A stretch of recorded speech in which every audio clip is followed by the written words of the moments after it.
Hello, everyone. This is another Black Conservative. I'm Ryan Boland. Thank you all for joining me. Well, that latest movie, The Batgirl, that was canceled, I think it was like $90 million, went up to about $90 million, and was canceled by Warner Brothers. Well, what I discovered is now it may just be better off as a tax write-off for Warner Brothers.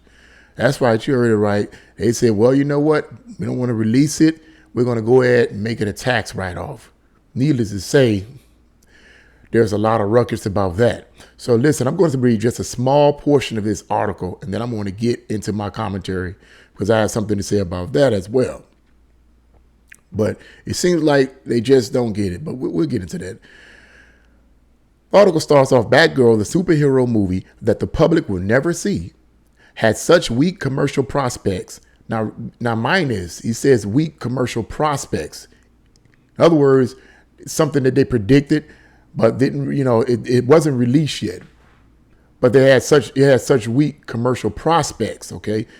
It goes on to say that executives at Warner Brothers Discovery decided it was worth more to the company as a tax write-off than as a theatrical release or direct-to-streaming title. Warner Brothers Discovery CEO chose to permanently shelve Batgirl and take a tax write-off on the $90 million project, according to multiple reports. The movie, which will skip cinemas and HBO Max, not only reimagined the title character as a Latino, but also marked the DC movie universe's first attempt at a transgender character with trans actor Ivory Aquino, Aquino. Maybe I didn't pronounce that right, but forgive me if I didn't. But I'll just say Ivory A in a supporting role. Now, I'm just going to stop right there.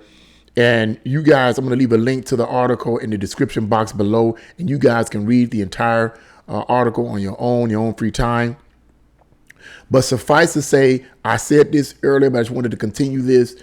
Suffice to say, this is hurting the people that decide to become this young person, that lady that decided to take on this lead role. This is hurting them. Here's the bottom line. I said this before. Look, if a person chooses that lifestyle, that's their choice. Disclaimer, if a person chooses that lifestyle, that is their choice. I don't care, man. Most Americans don't care. Most Americans that go to the movie theaters, they don't care what lifestyle you choose. Whether you want to be gay, straight, non-binary, whatever they want to call it, whatever you want to be, that's what you want to be.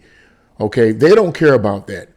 But it could be that they do care when it comes to taking lead characters that have been one particular ethnic group at one point and one particular gender for years, and then you change it over to another gender, okay, which really isn't, and another lifestyle and another ethnic group.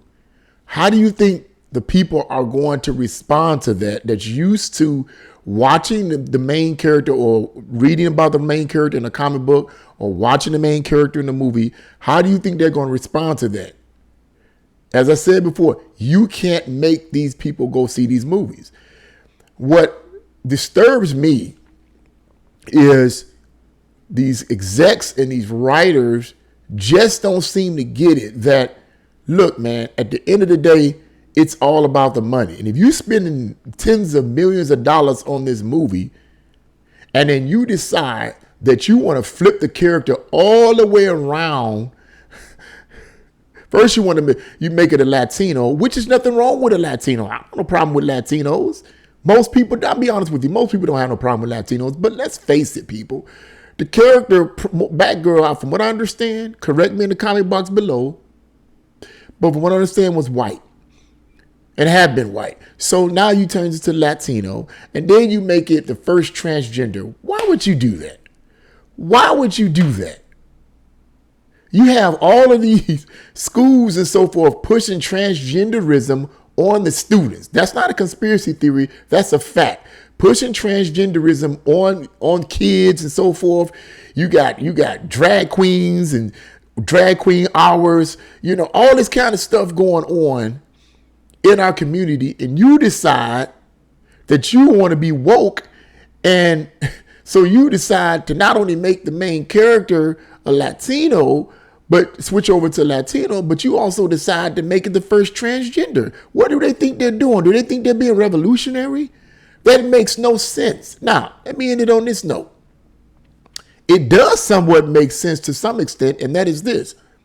I read up on this. There is a group called GLAAD, and it's an acronym for gay and lesbian, and I can't remember the rest of the term, but it's a gay and lesbian lobbying group that's been around for some time. And what they do, they lobby Hollywood movie studios to create gay characters and transgender characters and LGBTQ plus characters and to make them main characters in their movies. What this GLAAD group wants to do is lobby Hollywood movie studios to create characters that are gay or lesbian or transgender, whatever, to be the main characters, and the plot to revolve around that ideology or that worldview or that sexual alternative lifestyle.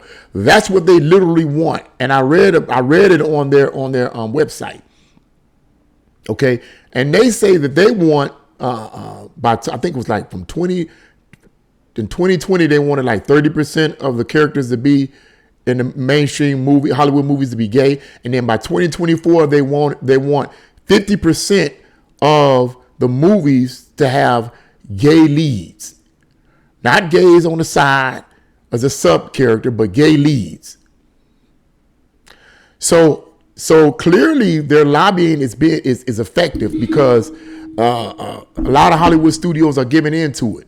But what Hollywood studios and producers and execs keep failing to realize is that you're not making any money from that. That could be contributing to why these movies are not successful. Now, it could be also that the movies might not be successful because simply the plot stinks and it's not a good movie. It's not entertaining.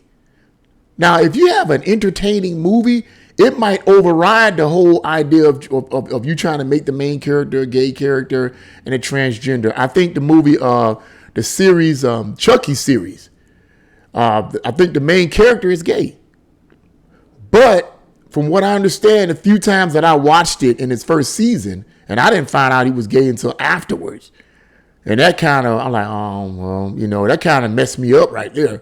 But during the first few seasons, the first season that I watched the episodes, they didn't focus on him being gay. They didn't focus all their attention on that. The focus was on this boy and the Chucky doll. It didn't focus on his sexual preference. You can do that and still make an entertaining movie, an entertaining series, an entertaining movie. So it might be that the movies might not be that entertaining. But if your focus is on that plot line, you're probably going to lose a lot of people. You're probably going to lose a lot of audience members because that's not diversity, because most people are heterosexual. They're not going to want to see that. It is what it is. So now this movie is becoming a possible tax write-off, which is going to hurt the main character, this transgender, this gay person, this Latino. It's going to hurt them financially, I would assume.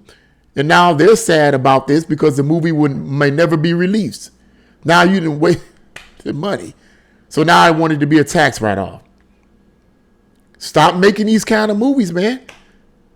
Now let me end on this note. There's been gay movies, with gay characters in it all the way back to the 60s, 70s, 80s, 90s. I remember the comedy, what was it? Revenge of the Nerds, one of my favorite comedies of all time. And there was a character in it, a supporting character, the black guy, he was gay, clearly gay. But the movie was hilarious. I loved the movie. And I actually liked the character. Even though that's not the way I roll, I liked the character. He was funny. But the focus was not on him and his lifestyle. That wasn't the focus. The focus was on these nerds. He was just one of the nerds. That's where it becomes a problem when you try to focus it on them and their lifestyle. When most people are heterosexual, they're not going to want to see that. So that's what I feel about that. That's what I think about it. What do you guys think? Leave your comments in the comment section below. Like, share, subscribe to the channel. God bless you all and see you again.